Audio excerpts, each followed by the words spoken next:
Assalamualaikum warahmatullahi wabarakatuh.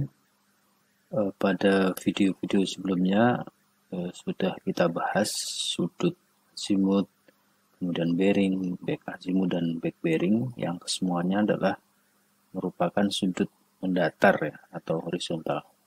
Nah, pada kali ini kita akan bahas sudut vertikal yang terdiri dari zenit, nadir, dan Helling. Kita bahas satu persatu apa itu zenit. Jadi zenit itu adalah titik imajiner yang lurus berada di atas lokasi gitu, lokasi kita, gitu, lokasi pengamat. Nah, di atas kita itu berlawanan dengan arah gravitasi di lokasi ya, yang artinya bahwa dia tegak lurus dengan garis cakrawala atau garis horizon. Artinya kalau berarti ya nolnya di atas gitu ya. Jadi nol sudutnya di atas kita, di atas pengamat. Nah, sedangkan nadir itu adalah seperti ini, bahwa arah ke bawah dari suatu lokasi dan dia tegak lurus terhadap bidang datar horizontal. Artinya ini ya berlawanannya atau opositnya ya dari zenit ke bawah. Kemudian yang satu lagi apa? Helling. Nah, Helling ini apa?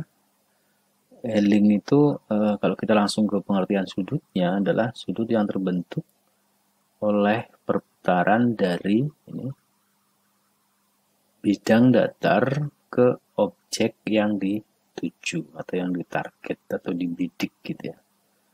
Artinya dari garis horizon ke zenit gitu. Nah, kalau dari definisi ya sebenarnya sudut vertikal yang akan kita gunakan ya ini itu Helling ini. Dan sudut Helling itu ada dua yang disebut angle of elevation, artinya dia sudut yang menyebabkan posisinya naik, kemudian dan ada angle of depression. Ini artinya sudut yang menyebabkan posisinya menjadi turun. Nah, kalau kita kaitkan dengan pengukuran menggunakan theodolit ya. Oh ya, sebelum ke sana ke ilustrasinya zenit dulu. Nah, kira-kira seperti ini. Tadi kan di atas pengamat gitu ya. Titiknya, titik zenit. Oh, berarti ini sudut zenitnya seperti ini. Kemudian kalau nadir ya berlawannya dia ke bawah, oh ini sudutnya. Nah, kalau kita kaitkan dengan pengukuran profil gitu, pengukuran profil baik memanjang maupun melintang menggunakan theodolit, kan kalau kita ilustrasikan seperti ini. Gitu ya. Nah, ini sudut vertikal yang akan kita gunakan dalam pengukuran sebenarnya ini gitu ya. Ini target karena ada bukit sehingga kalau dipakai WP, pakai waterpass ya nggak akan terambil poin ini gitu. Sehingga di sini membentuk sudut vertikal. Nah, dari definisi tadi kan ada garis. Tadi sih definisinya garis cakrawala ya. Jadi sebenarnya kalau dikaitkan dengan pengukuran theodolit, garis biru ini yang didefinisi garis cakrawala merupakan garis dari pusat lensanya atau visernya gitu ya. Nah, sudut Helling kan tadi dari garis cakrawala ke garis bidikan gitu ya. Atau kalau dalam hal ini menggunakan instrumen alat ukur ya dari garis datar yang berpotongan dengan pusat lensa gitu, atau pusat visernya ke garis bidikan, yaitulah sudut Helling gitu ya. Nah, ini berarti Helling yang tadi angle of elevation, artinya dia menyebabkan posisinya naik gitu. Terus ini yang kebalikannya. Nah, ini Helling juga, tapi dia tadi angle of depression. Dia mengakibatkan titik bidikan itu turun dari posisi datarnya ya, dia menjadi turun.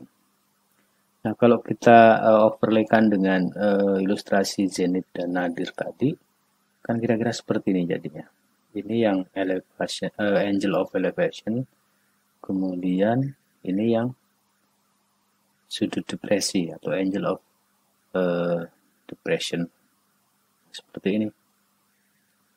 Nah dari sini kalau kita kaitkan dengan pengukuran sudut vertikal menggunakan theodolit seperti apa? Nah kita harus cari tahu apa sih yang dibaca theodolit saat pengukuran sudut vertikal gitu. Ini ada contoh seperti ini. Nah, ini garis datarnya ya. Kemudian ini arah bidikan. Nah, yang terbaca berapa? Kita zoom layarnya ini. Nah, ternyata yang dibaca 84 derajat sekian. Nah, kalau kita bandingkan dengan ilustrasi sudut zenit dan sudut nadir, ini kira-kira yang terbaca mana? Kalau untuk sudut Helling sudah tidak mungkin ya. Kenapa? Karena ini sudutnya kecil yang terbaca 84 sekian. Nah, di antara dua sudut mana yang terbaca di sini? Kalau nadir harusnya kalau bidik ke atas dia harus 90 lebih. Oh, ternyata di sini 84. Oh, berarti zenit ini yang terbaca. Kita lihat di instrumen lain sama ya. Ini bidik ke atas sedikit yang terbaca 79. Artinya memang sudut zenit yang dibaca oleh instrumen alat ukur theodolit. Kemudian kita lihat lagi yang lain. Nah ini, kalau ini yang terbaca 272 sekian. Sepertinya aneh ya, ini tidak karena ini adalah posisi bacaan atau bacaan sudut vertikal pada posisi luar biasa. Ini kan vertikal ya. Tapi tidak akan kita bahas sekarang, nanti pada lain kesempatan kita bahas pengukuran biasa dan luar biasa.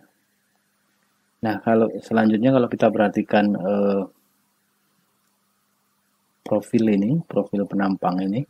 Di sini saya jelaskan dulu, ini alat ukur, kemudian di sini ada tanahnya bentuknya seperti ini, naik ke bukit, dipasang rambu, kemudian dibidik dengan theodolit, kemudian membentuk sudut vertikal ini atau sudut Hellingnya ini ya. Nah di sini kemudian dari posisi alat dan patok itu ada jarak datar, kemudian juga ada jarak yang miring, ini sejajar dengan garis bidikan gitu ya. Kemudian ada tinggi alat di sini.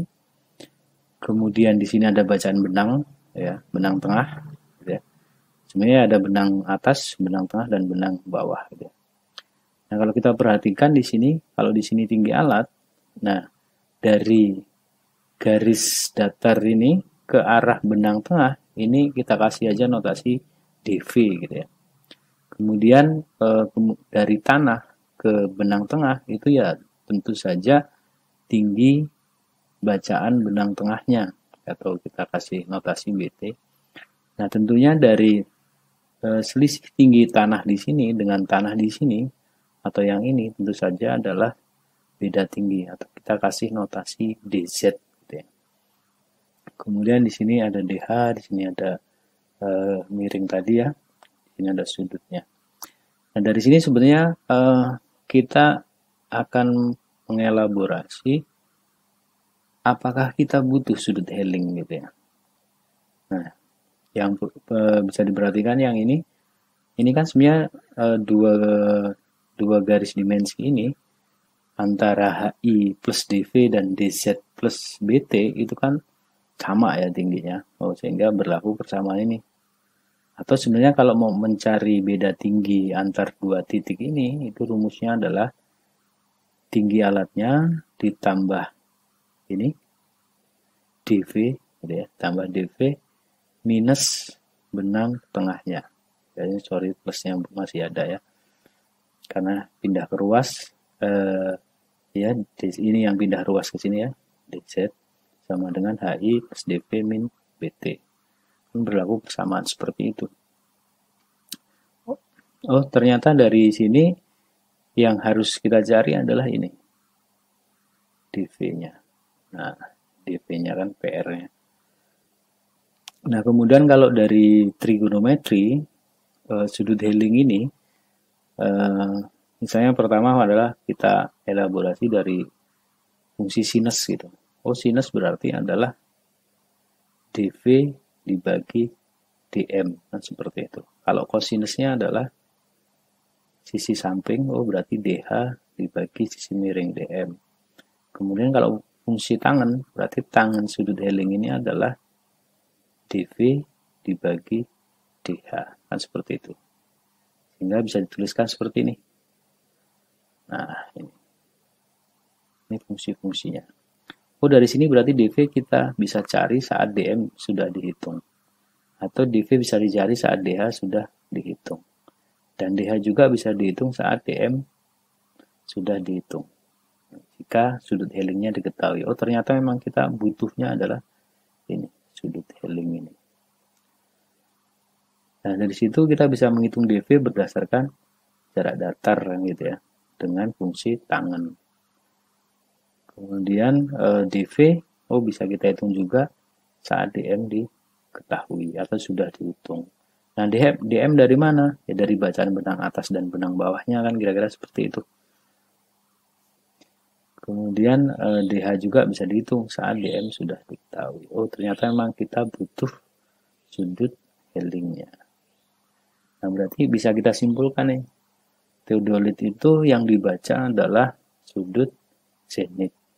Kemudian jarak datar dan jarak vertikal atau DV tadi itu menggunakan sudut Helling dalam perhitungannya.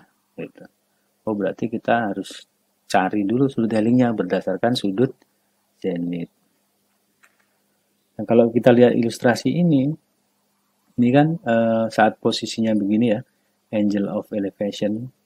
Oh, berarti zenit ditambah Helling itu 90 derajat. Sehingga kita bisa hitung Hellingnya. Oh, berarti Helling itu 90 derajat minus zenit. Nah, bagaimana yang untuk yang ini berarti selalu yang posisi seperti ini, selalu sudutnya adalah positif. Nah, bagaimana yang posisi kebalikan atau angle of depression-nya tadi? Oh, seperti ini. Nah, kalau seperti ini kan berarti zenit dikurang Helling itu 90 derajat. Nah, ini. Sehingga minus Helling sama dengan 90 derajat minus zenit. Oh, artinya nanti kalau posisinya seperti ini, saat persamaan ini digunakan untuk menghitung Helling 90 derajat minus zenit, berarti Hellingnya selalu bernilai negatif. Nah, kalau tangannya negatif, berarti tadi DV-nya juga selalu negatif. Kira-kira seperti itu. Nah, ini kesimpulannya artinya kita harus hati-hati. Jangan menggunakan sudut zenit saat perhitungan. Artinya data dari lapangan nanti langsung dibuat menghitung dianggap sudut vertikal ya. Jadi salah. Jadi harus dikonversi dulu dari zenit ke Helling sebelum digunakan untuk perhitungan. Sekarang coba kita satukan ya sudut Helling tadi atau sudut vertikal dengan sudut-sudut yang sudah kita bahas sebelumnya, itu sudut horizontalnya dalam hal ini adalah azimut. Nah, kira-kira seperti ini. Saat alat berdiri di sini mengenolkan ke utara, bidik ke target, dia mendapatkan sudut azimut. Kemudian arah vertikalnya dibidikkan ke target, dia akan membentuk sudut sebenarnya yang terbaca di teodolitnya nanti bukan langsung sudut Helling, tapi sudut zenit. Oh, nanti yang dibaca di layar itu sudut zenit. Sehingga saat kita ingin mengolah data, ya harus dirubah menjadi sudut Helling. Kira-kira seperti itu. Ini sama saja ya. Nah, ini dengan ini sebenarnya. Mungkin itu yang bisa saya sampaikan. Semoga bermanfaat. Saya Heri. Assalamualaikum warahmatullahi wabarakatuh.